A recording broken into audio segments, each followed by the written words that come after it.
Hello and welcome to Illumination Podcast with Nick and Kisma. I'm Kisma and I'm so excited for today's episode. It's all about social media and blogging with the fabulous Peg Fitzpatrick.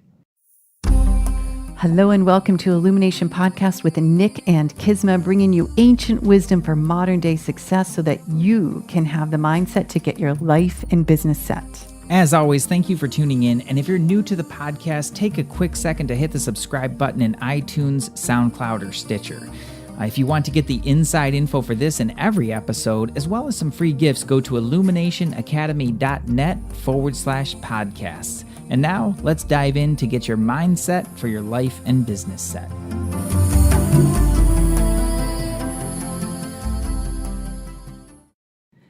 So hey there, Nick. How are you?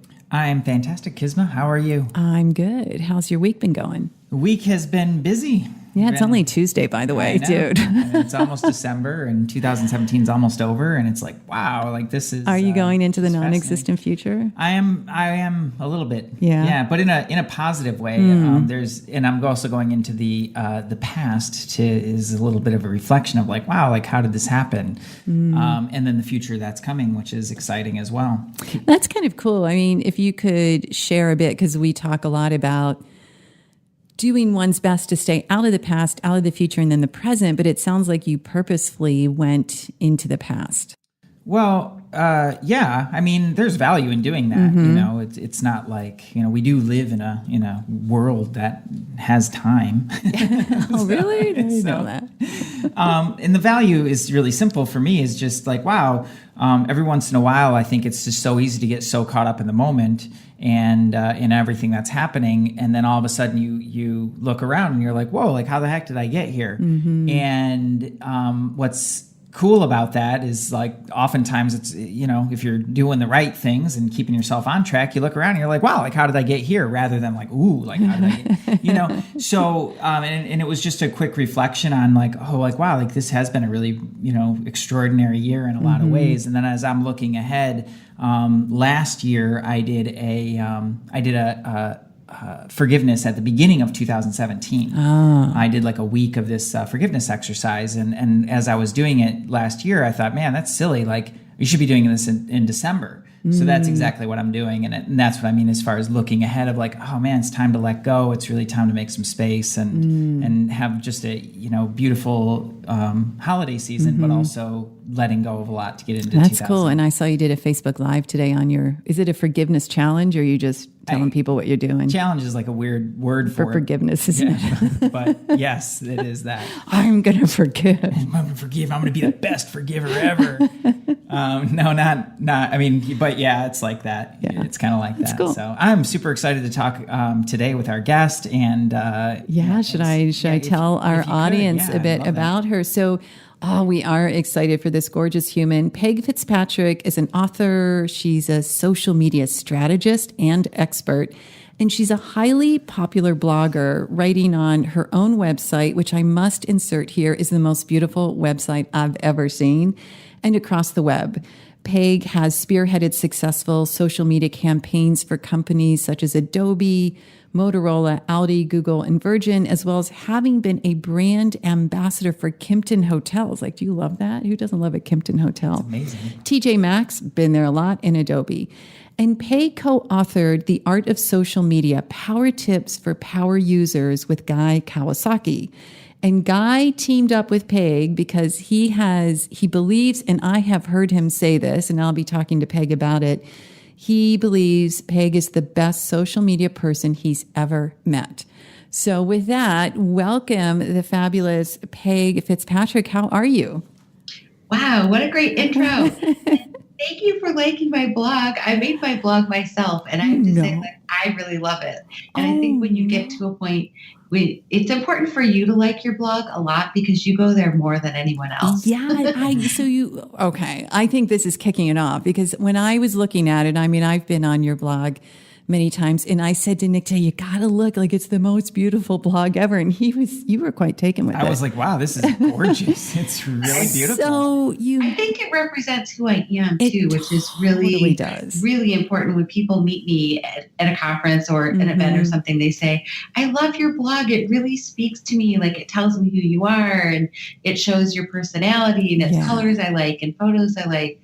It's really important that it kind of like expresses who you are, because you're not there to say, hi, I'm Peg. Like, click on this article, read about Pinterest. Like, you kind of have to let that do it for you. And that is hard. It's hard to create something that really expresses all those things. Yeah. And you did a fantastic job. I mean, because it's funny, unprompted, that was actually one of the first things that I thought was like, wow, I get such a great feel. I almost feel like I'm meeting you in person, you know, as far as the design and everything. Like it seems like the design is almost like the outfit that you would wear, you know, if you're going to like put a business card out, like here's the outfit you're wearing while you're handing it to them, you know? And that is really important. And the thing is, it's not a custom site. I wish it was 100% custom, but you can take a really great template and change everything in it to make it fit you. That's really important. It doesn't have to cost zillions of dollars. Mine did not cost a lot of money. I just worked on a lot, and it's WordPress. So, you know, it's easy for people to learn how to do it. People get really stuck and they think, well, I couldn't possibly do that, but it's honestly not that hard. And if you get stuck, I don't do like the really back end developing stuff, like back in the way back part of the blog. I don't do that stuff, but I do the things like all that you can do right in your WordPress template. It's not that hard. And I think, you know, the first thing I did was I found a photo that I really liked, and then I made a secret Pinterest board. If you read my blog at all, you'll know I'm obsessed with Pinterest. And I made a secret board, and I just pinned a whole bunch of things that I liked, which is a great place for people to start if they're thinking, well, I might like to have a website, but I don't know what it would look like. Just pin things that you love, pin colors that you love, pin things that you love. I don't know if you guys ever watched Trading Spaces when that was on a long time ago, but Genevieve Gorder, one of the designers on there, used to use like pieces of jewelry and pieces of outfits and things that people really love to design their whole room. Because if you wear jewelry, it's close to you. It's something that's personal and you love it. So you think of ways that you can find that personal element and then like build it out into everything else. Oh, that is so cool. I love it. That makes sense. It totally does. And my first question really for you is, did you begin this career of social media kind of being this beautiful human floating around the web by designing blogs, or websites, or this was just something you did for yourself? I actually did do it for clients a little bit, but it's hard. It's hard. Like it's not like my favorite thing to do, just to be in there and have like not that much human interaction. But that being said, I do love the websites I made for other people too. Okay. I really am a marketer. I love marketing and writing. I love social media. I'm a people person.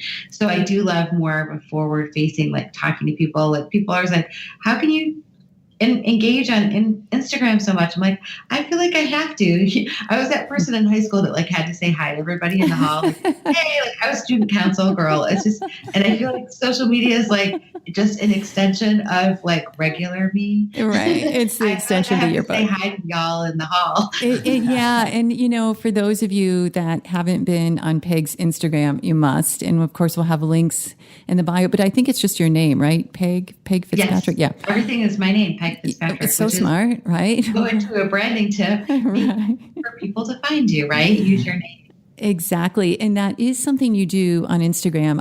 I've been following you for a while, and you have a voice, or maybe it's the nuance in your voice that does make us feel like you're speaking directly to me. And what is that an intention that you hold when you start putting a post, or is it just that you're not layering stuff with, what we see out in the realms that can feel like manipulation? You're just being real. Like, do you think that? I mean, that's the sense I get, but I also feel like you're speaking right to me. I am. I'm speaking right to you. Right now you are, for sure. Right. But I think that's the way I do approach all my social media, is that I want it to be me. I always want people like I said, if you meet me at a conference or anywhere else, I would think people would be like, oh my gosh, people always tell me like, you're just like your social media, or you just like you tweet, or you're just like you write. Like, I want it to be me. It is me. So, some people move out to where they get to a certain point and then they hire people to do all of their stuff. And you can see this big switch of like the personal stuff to then all of a sudden it's someone else picking the images and writing the text, and it just has a different feel. And I do all my own stuff.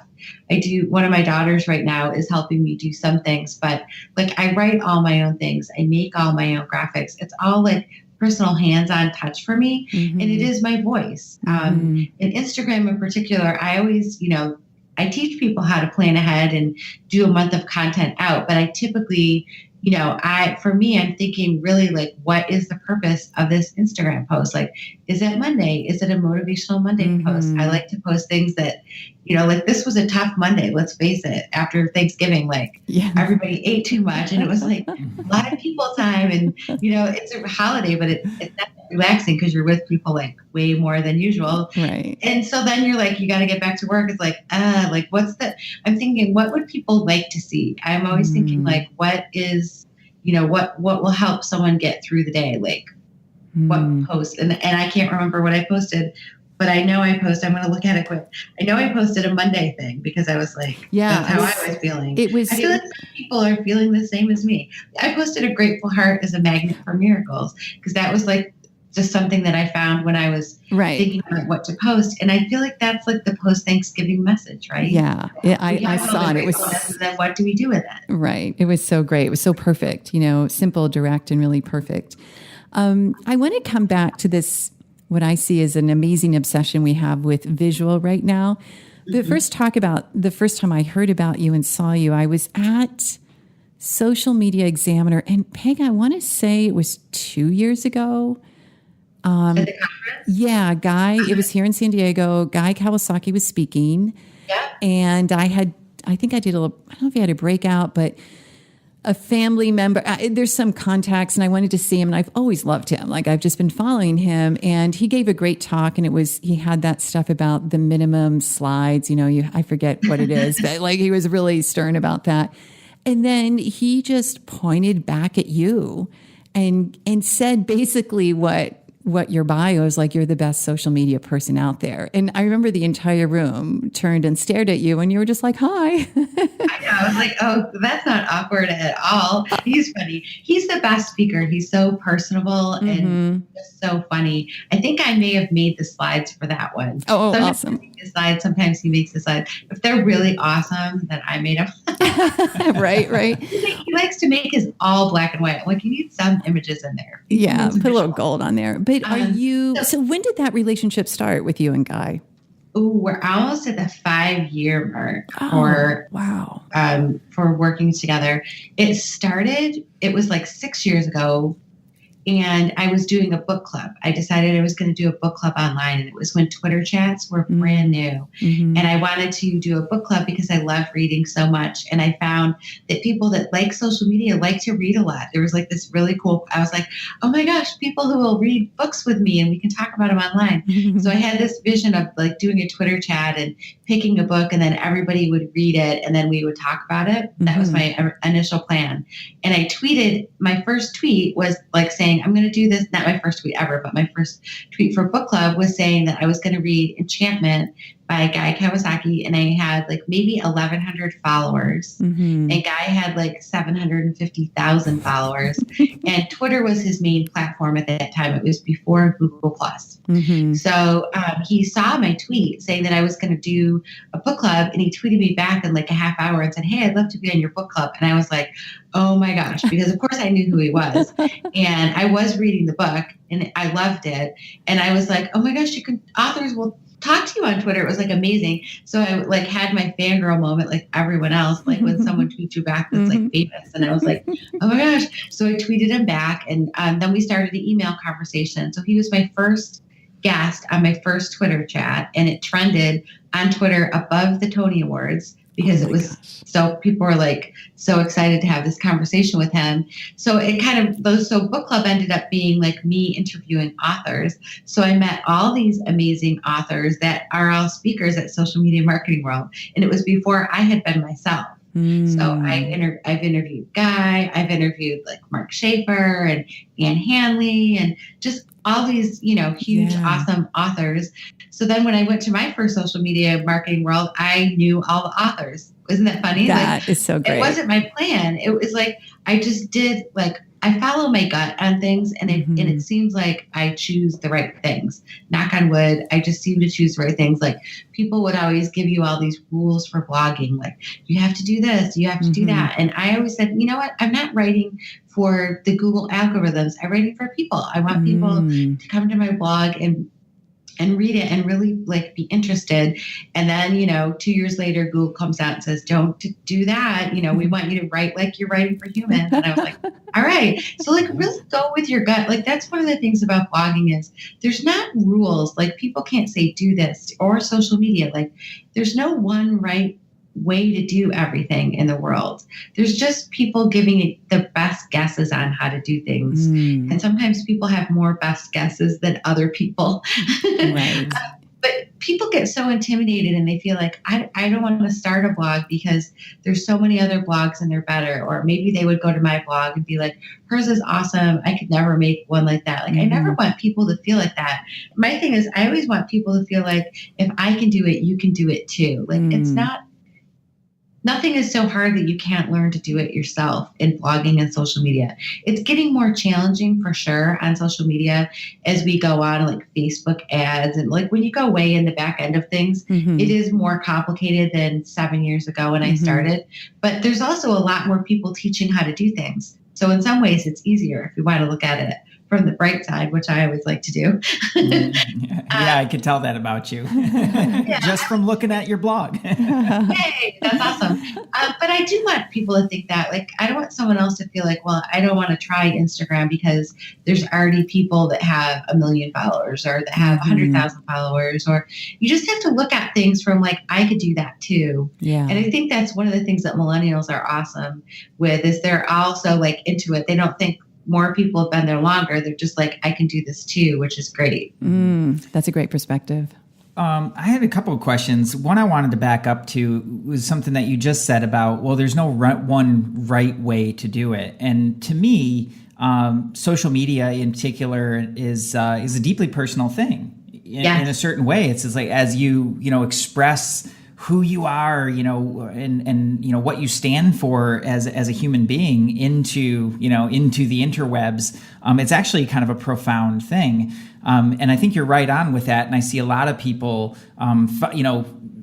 trying to follow the formulas and then getting frustrated because maybe it doesn't work the way that they think it's supposed to, or the way that they were told it was supposed to. And I'm wondering if you could talk a little bit about when to break the rules and when not to break the rules in order to find your own way.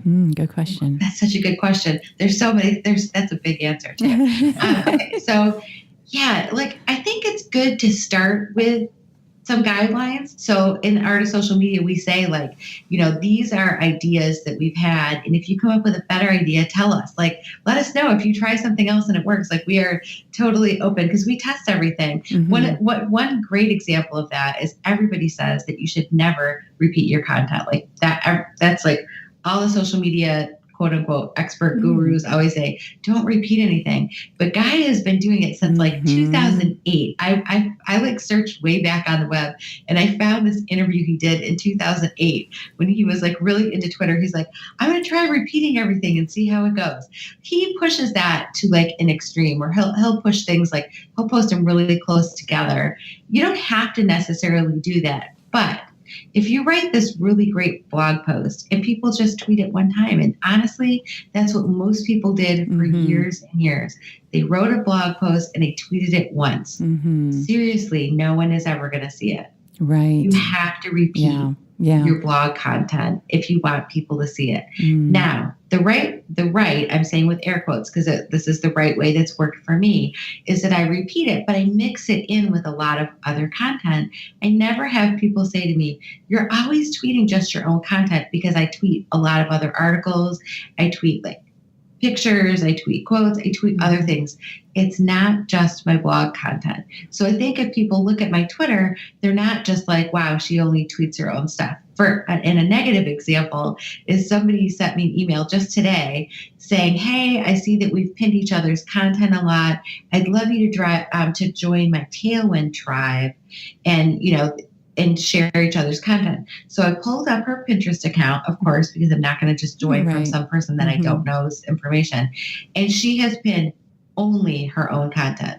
I don't see that she's ever pinned any of my content. I don't know if I pinned hers and she found it, but her email was like very disingenuous. And I was like, and then it's like, what do you email back? I was going to say a lot like, really? Like, I don't see that you pinned any of my own thing. And then I was curious to say, like, why are you only pinning your own content? Like, that's such a bad plan. Yeah.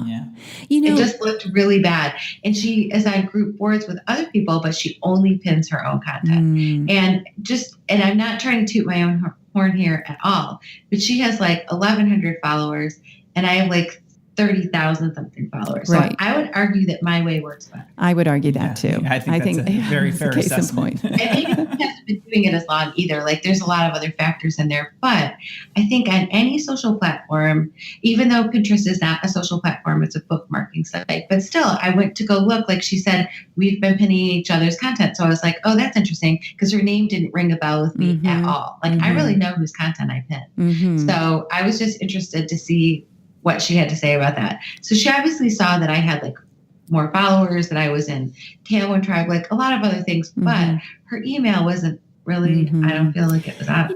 What do you think has happened? That's the kind of ways that people see your social media content. Yeah. So if you're, just starting out, like those are rules that you should think about. Like do, the 80-20 rule you hear a lot, like share other people's content 80%, your own 20%.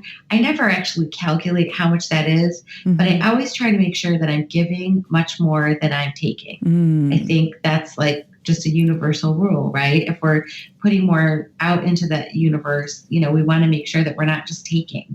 And I think it shows in social media if people are just takers or just trying to sell you something, which, people's Instagram accounts that are always just pushy or just talking about themselves all the time. It's like, who wants to be friends with that person if they're just selling things to you, at you?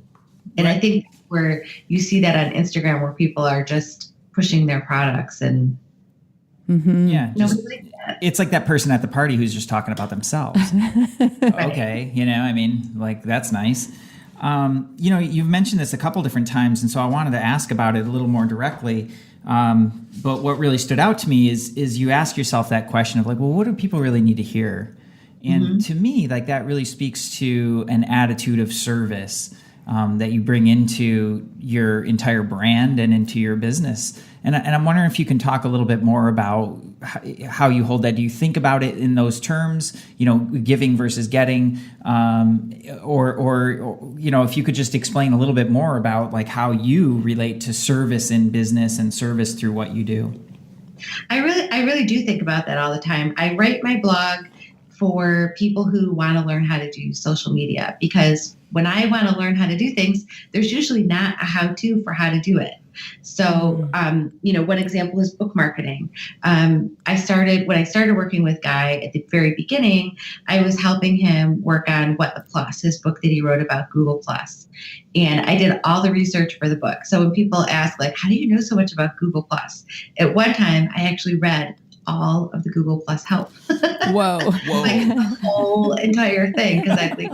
Did you have a bottle of wine next to you when you did that? Because that's pretty intense. If I thought about what I was doing ahead of time, I probably would have been like, I can't even do this. But I never tell myself I can't do things. I always figure it out. So then I was going to help with book marketing for his next book. And there was like nothing on how to market a book. With social media, because it was too new. It was very, very new and no one did it. No one knew how to do it. So I just figured out how to do it. Like, how do I use social media? How do I do marketing? If I was going to be interested in an author's book, like what would I want to know? Like, I just figured it all out. And then I share stuff on my blog. I don't always give away 100% of everything. Like, to be fair, we can't give away every single, secret that we have, because But Guy always says, like, you could 100% give it all away because no one would ever, he always says, no one would do all the work that I do. Like, even if I say every single step, that people would be like, are you kidding? And maybe that's true, maybe it's not, but I still keep always a few, you got to keep a couple cards that you don't show, right? Yes. But in general, I do. Like, I write to help people learn how to do things because I really feel like I like helping people, and that's what my blog is for. Like, to help people learn how to write a blog, or to learn how to tweet, or to make visuals, because they are so important. And that's just what I like to do. Like, when I was new, there was people who were like, there's already blogs. Why are you bothering? This is like 2011, or, the people who think that they should be able to tell you how you should be able to tweet or post, or, I just think that's all kind of a bunch of malarkey. I really do feel like we can all do our own thing, and it's fine. And that is against what a lot of other people will tell you, but I'm also fine with that. Yeah, I love that attitude. And here's a question too. It's like, when did, or perhaps the origination of marketing, especially on social media, email, it seems like there's so much marketing that is cloaked in manipulation, right? Or fear marketing, kind of that push rather than compelling marketing. Did you notice that when you became a marketer, or did you just decide this is how I'm doing it? And, head down, went and continued in integrity? Or did you have to make this conscious choice to not do it like everyone else was, or many other people are? I just don't like that kind of stuff. Like, I love shopping, but I hate being sold to. Yeah. When you walk into the store and someone's like, hey, and they run over and they're like, sometimes people do it just right. And they're like, hey, like, we have a sale, 50% off on these things over here. And I'm like, okay, great, thanks. And then if they leave you alone to shop, that's the kind of thing I like. If somebody is all over you every second you're in a store, oh, try this, you should do this. Like, did you see this? Like, I get annoyed. I like to kind of do it. And so I like to do things the way that I like, it's like the do unto others thing. Like, I wrote a blog post a long time ago with the golden rule, like, tweet other people the way you want to be tweeted. Aw, that's great. We'll have to pull that one up. Somebody put that up on a church, and the photo has gone viral, but I wrote it like 2011. I wrote that. And so I'm always like conscious of, like, I like to do things the way, like, I'm aware of what other people are doing, like email marketing, for example. You kind of mentioned email. There's a right way to do it, and there's a really in your face pushy way to do it. I never want people to be like, oh my God, I hate her email. Like, she's always selling things. So I'm always thinking about, like, did I have some kind of offer in here?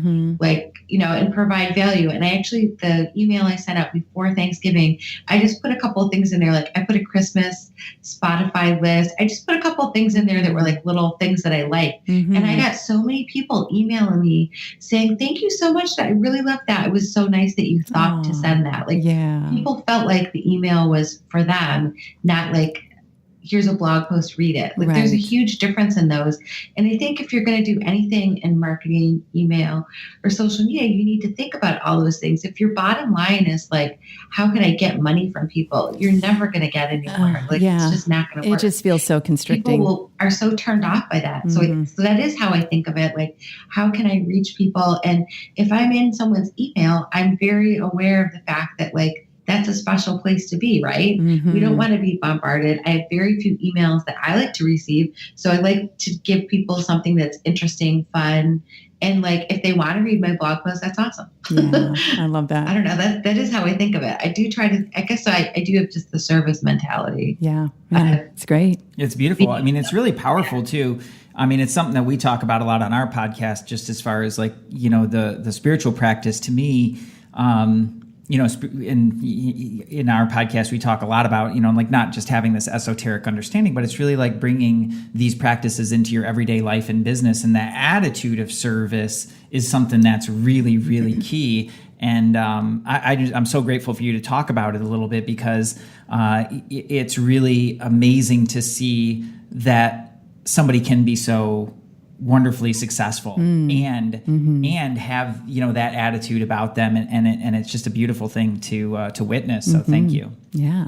I really do believe that, like, there's a little saying that I don't even know who said it originally, but like your vibe attracts your tribe. I think it's true. Yes. I think if you're positive and you're giving, that you attract people like that. Yeah, and exactly. If you're negative and you troll people, then that's who's in the comments on those things. And I don't have any time for all the negative stuff. I don't like it.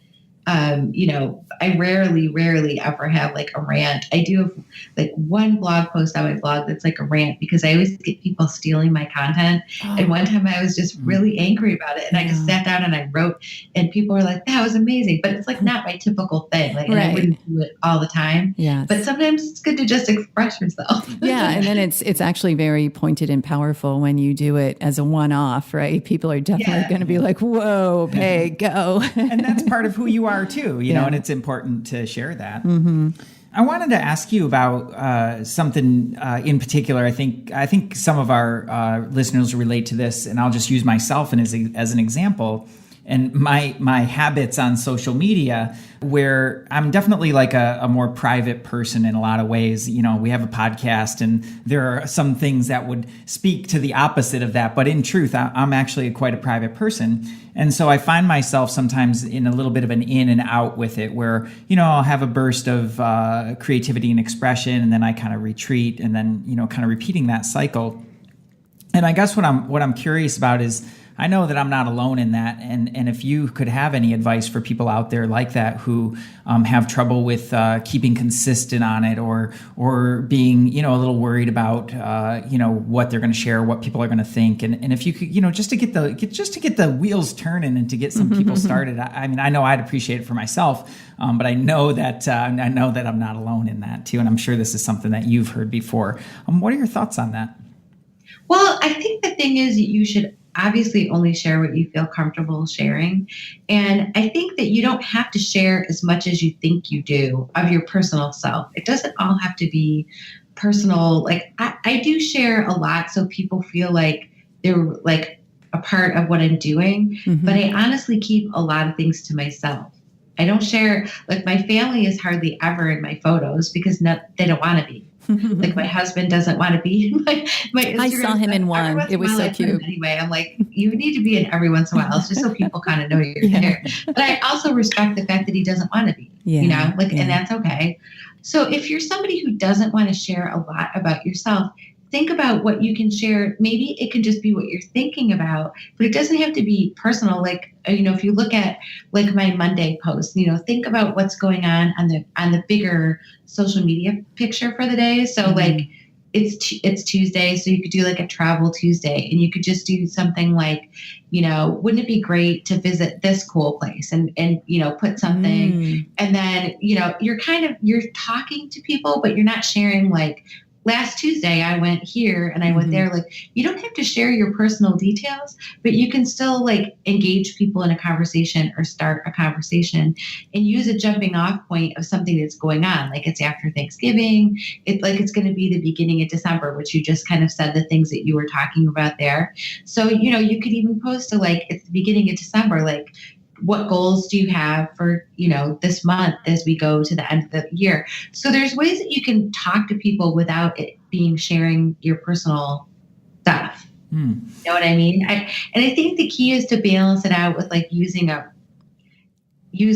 a conversational tone and asking questions to engage people, because like we already talked about a little bit, like, it isn't really just about you. Right. So it would be boring if you did say all your own stuff, but you could just ask questions and talk about general things that are going on that engage people. That's kind of what I do with mine. Like, I have to like make myself post a photo of me on Instagram. A lot of people post themselves like all the time. I'm always like conscious, like, okay, I haven't posted a photo of me lately. I should probably like remind people who I am, because I don't want to just do pictures of me. Like, that's not what I don't feel comfortable with that. And I totally think it's cool that there are people who like the fashion bloggers posting their outfits of the day. Those photos are actually surprisingly hard to take. I bet. And I don't have a photographer who's following me around. So, like I just do what I can do. So think about what you can do that works for you and not worry that you're not sharing enough, but share like what you're comfortable with. And then to be consistent with your posting, think about other things that you can share. Like you have a podcast, so you could share a quote from a podcast guest, or you could, even before the podcast comes out, you can say like, I had a great conversation with Kisma yesterday. We were like running through some ideas for our podcast. Do you have anything that you'd like us to talk about? Like you could throw it back out, and that's like just like a teaser, but it's really great to every once in a while just ask people what they'd love to hear from you. That's so helpful. Yeah, great advice. Yeah, thank you. I think that's, it's hard, right? I mean, it's easy and it's hard to post on social media. All you have to do is pick up your phone and write something super smart and funny and add the perfect hashtag with the perfect amount of emojis and hit send, right? That's it. And then it goes viral and then I'm Insta famous and everything's perfect. Right? Insta famous. Oh my gosh. But it's actually not easy because it does take a lot. And then we all are up and down. Like sometimes you're busier, sometimes you're just maybe, not having the best day, and you should definitely not post then. So I think taking the pressure off ourselves to make sure everything doesn't have to be 100% perfect. And, that's a big, like, it takes time to get to the place where you feel like comfortable with your social media voice, but don't put so much pressure on yourself, Nick. Like it doesn't have to be like people will feel like it's personal if you're sharing like in the same voice and, talking to them, asking them questions, just like in real life at the party. The people who are the most interesting are the ones that ask about you and ask you good questions. So think about that kind of thing where you're mixing in having that conversation with people and learning about people. And then when people respond, it's really people that you know and that you talk to. And that's the best part about Instagram. It's like all people that I talk to all the time. I actually know the people and I go check out their Instagram posts and I comment on their things. So think about that, where you can post things, but don't worry that it has to be like, so personal. I don't think anybody wants to overshare. I mean, there's some people that do just overshare, but in general, I don't think people expect that either. Yeah. Yeah. And I don't, or want that. Right. You bring back, feel like we're personally sharing, especially if it's a picture of us. Like, right. I get what you're saying, but if you really analyze it, you don't have to overshare. Yeah. You can just share what you feel comfortable with and then let yourself be good with that. Yeah, and that's beautiful. Like I really appreciate that. I know it's helpful for me, and I hope it'll be helpful for those of them out there who share in that struggle from time to time. You can share other people's content too. That's another way that's an easy way. Like you can share somebody else's great content and just put your thoughts on it. Write in the comment, write a description. If you're on Twitter, say like, this article really moved me. I love that they talked about, right, clouds or whatever they talked about. Whatever it is, but that's a way of like you're sharing something because you read it and you liked it. So there's different ways to look at it, but all those it doesn't have to be like, your own personal schedule for the day or, overly personal, but it's you personally relating to people. Think about it that way. That's awesome. It kind of brings us back to that topic. We brushed on it before, but about comparing to others, and feeling like, it's really easy to look at your blog and be like, whoa, like that is gorgeous. And if I were to do a blog, and I know that that's a big part of social media is this kind of self-consciousness about what we're putting out there and things like that. What tips do you have for people to stay out of that sense of comparison and out of that competition type of mode and to just be who they are? I can't remember who said it right now, but comparison is the thief of joy. Helen Keller, I think, said that maybe. That's a great quote. That is just true in everything in life. If we compare ourselves to other people all the time, you can never be happy with yourself and who you are and what you do and what you have. If I look at someone else's blog, maybe they have a better about page, or I just try to look at my own stuff and build on improving myself. The only thing that you can ever do is make your own things better.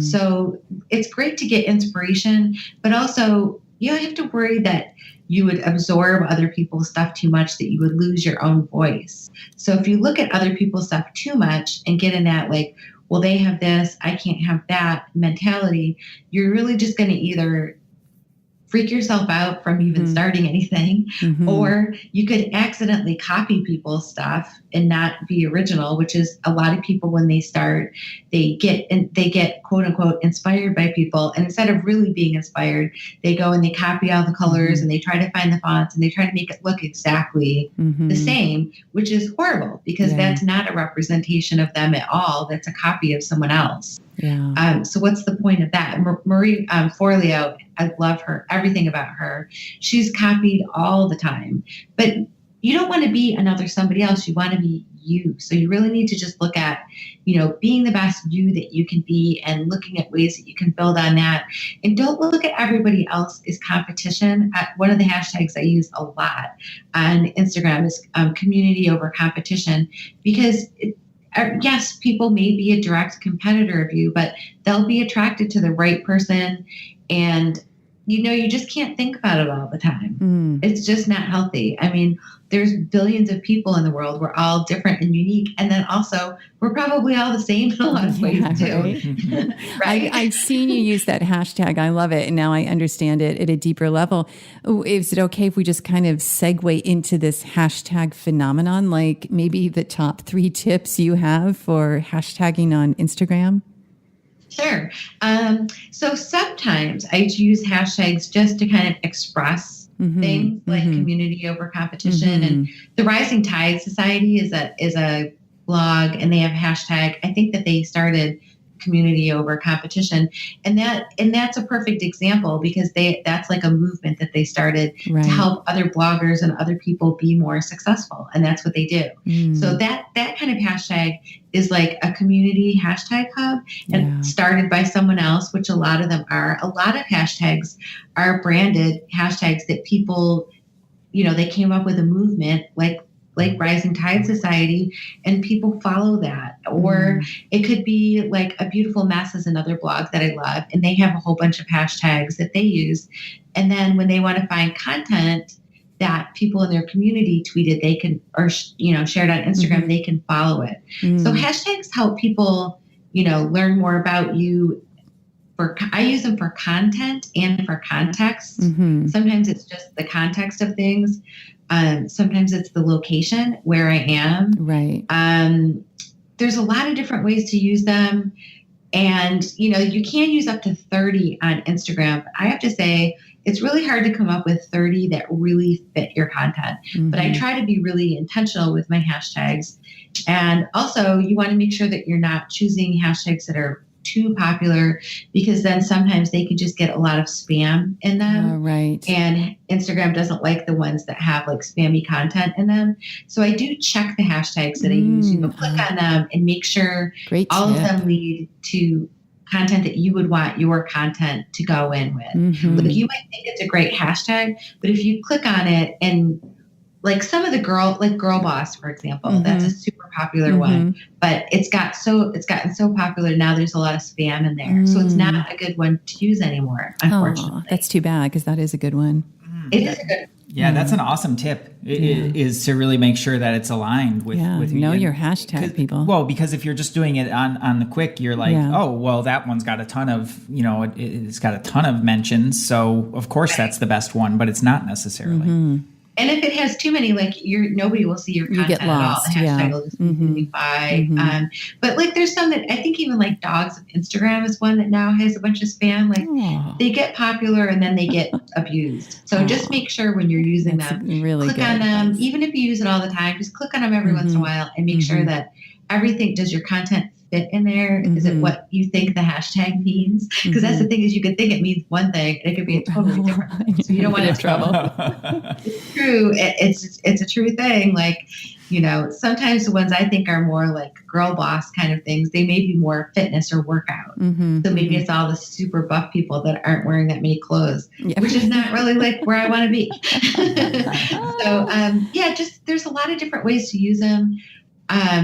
I just try to come up with a couple groups, like literally like 2 or 3 hashtag groups to be consistent with, because you don't really want to be posting that many different types of content anyway. Right. So just do some upfront work and check with them all. Make sure they mean what you think they mean, that it's reaching your ideal client, not necessarily all your competition. So if everybody that's commenting on your stuff is people that do exactly what you do, that might not be the right audience. Right. Got it. For you. That's great.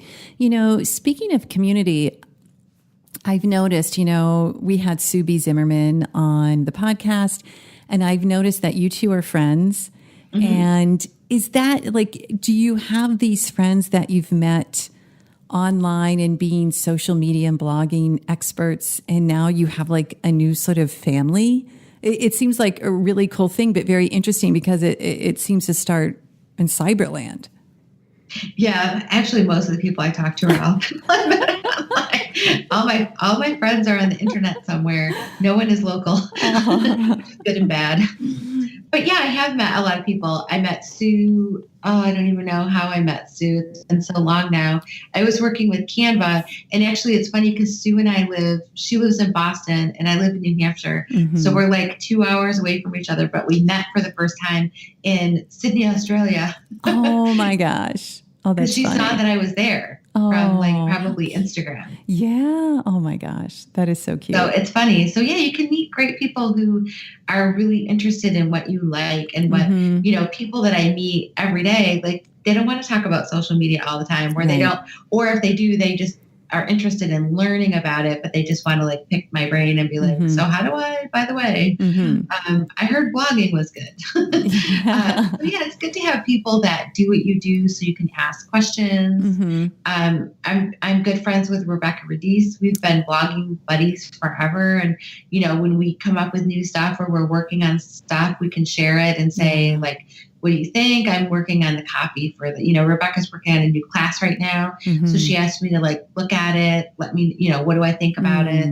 You have to have somebody that you can bounce ideas off of. Otherwise, your stuff can get a little bit stale if it's only you looking at it. You might miss things. Yeah, that's great. That's great to have your inner trusted circle of friends. And, I think you definitely need that. And, if you're so worried that everyone in the whole world is going to, copy your stuff, or I don't know, you just can't be that worried about it. Yeah, no fun. That is no fun. I mean, Sue and Rebecca and I have been friends forever, and Rebecca and I share each other's content all the time, and we still have totally different followers, which is interesting. That's cool. That's really neat. Yeah. Well, speaking of blogging, there was something you wanted to share with our listeners. I know we talked about it. Would you talk a bit about the how to blog?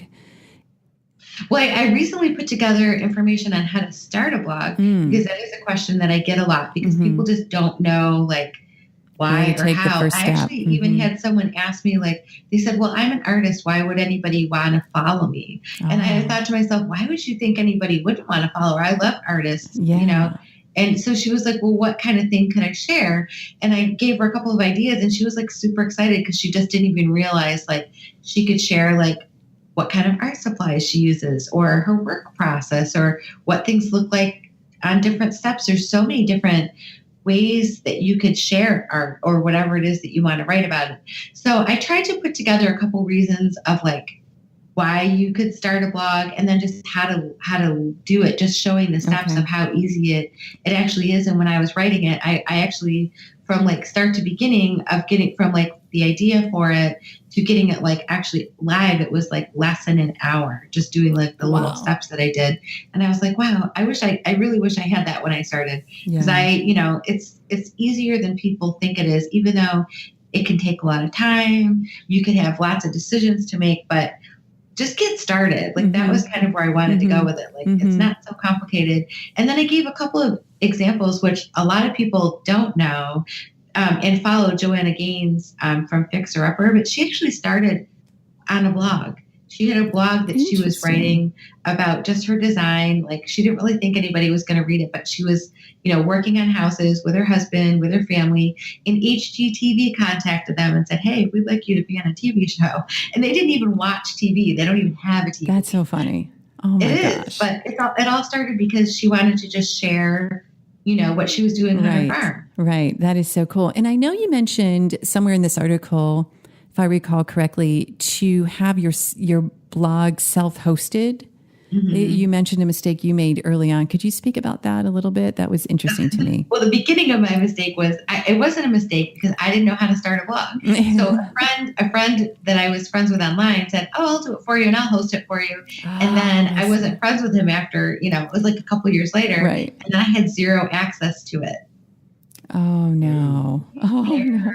I should probably write more about that, but I would feel so bad if the person read it and was like, "Oh gosh, that was me." But that was actually my fault. I just didn't know, I just didn't know even what the hosting part meant. But that's so, and then the other reason for that is if you have a WordPress.com blog, they own it. It's not yours. Oh, interesting. And it has that WordPress after it. Mm-hmm. Right. So you can have your WordPress and put your blog there, but you want to host it elsewhere. Right. You want to host it yourself. My friend Kelly Lieberman, who she does Pin Chat. She loves Pinterest. She had she's not self-hosted. She's on WordPress. And she's not really a blogger. She loves Pinterest, but she had, she caught something on Pinterest really early and she had a post that literally went viral. It was picked up on Mashable and everywhere. And so she can't even she couldn't even change stuff because everything was there. You know what I mean? Right. I mean, she could I don't know if you can redirect from those to the other ones. Maybe you can redirect, but, and you just can't customize it as much. It's very limited for what you can do. You can't add plugins that customize and you can only add certain themes. And it's just, I wish I hadn't had that stuff. I mean, everybody starts somewhere. Right. So if you did start there and you wanted to move, you can totally do that. But it's just better to start out because it really is the only thing that's really yours on the internet. Our Twitter account isn't ours. Our Instagram account isn't ours. Interesting. There are Instagrams and Twitters, and Facebooks. We don't own that content. If it closes, look at Vine. Vine closed and all people, that was their only social platform. Wow. Yeah. Well, definitely the article is pegfitzpatrick.com/start-blog. And we'll have a link to that in the show notes, but some great tips in there. So I know people will be running to read. Yeah, it's really exciting. And I so appreciate you just taking all your experience and making it simple and very doable, and taking, one of the biggest things that I really appreciate you sharing is just how to take some of that pressure off of to get it perfect or to get wrapped over wrapped up in it rather than just getting out there and being yourself and having some fun with it. Yeah. Totally. Definitely. It's more fun that way too, right? Totally. Yeah, exactly. Nick looks like he had a weight lifted from his shoulders. Thanks, Peg. Tell us about the book before we sign off so people know how to get the book, the power tips, right? Yep. The Art of Social Media Power Tips for Power Users. Yes. We do have a website that's artof.social. Okay. And there's a lot of information on there. There's a quiz you can take to see how much you know about social media. I have to check it because I know maybe some of the things have updated. But the book is available everywhere. It's on Amazon and Barnes and Noble and all over. If you're an online person, I highly recommend the Kindle version because it links to everything and there's lots of great resources that you can find online. Okay. And it's a quick read because we really wanted it to be the power tips. So great. I hope that, if you're looking getting started in social media, that it would help you. Okay, cool. We'll put a link to that as well. And Peg, one question I like to ask our guests, because we don't always have guests on, we feel like it's so special when we do, but is there anything that you desire to do that you've not yet done and you haven't told anybody? The one thing I haven't really put out there yet is I really someday would like to do a TED Talk. Oh, I think that's great. That's awesome. Yes. TED Talk. I haven't really talked about it. I did. They do have one locally, which is crazy. And I did contact them, but I haven't really done anything else about it because they were it was right when theirs ended from last year. Yeah. And they were get back to us later. And I was okay. But that is something that I would love to do because I think that's kind of it's a milestone. Yeah. Oh, you do great. And there's whatever you would speak about. I mean, what's fascinating to me is how social media, in particular, like these visuals, right? Pinterest and Instagram, it's just become just a way of life. We've gone like, yes, we write and we type, but people are really drawn with these visuals. And I think there's something to that. I don't know why or how, but it's happening. Yeah, well, our brain, I mean, it's in every article on visuals, but our brains just process visuals better than they do text. Yeah. It's easier. We look at faces and we get expressions and, there's a big difference between hearing me say something and seeing me say something. Yeah. Even from a podcast to like a video, you go from writing to a podcast to a video.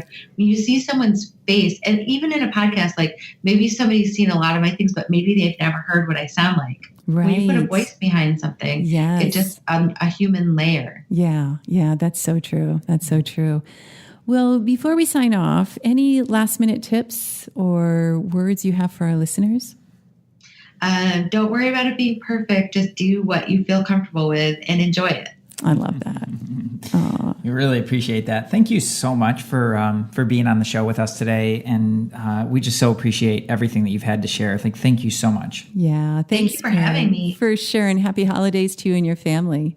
Yay, you too. Okay. See you soon. Bye. Hey, thanks for jamming with us today. And if you enjoy Illumination Podcast, please go ahead and share it with someone you love. Give us a rating, review, download our podcast. And remember, you can find us at illuminationacademy.net/podcasts. Talk to you soon. Namaste.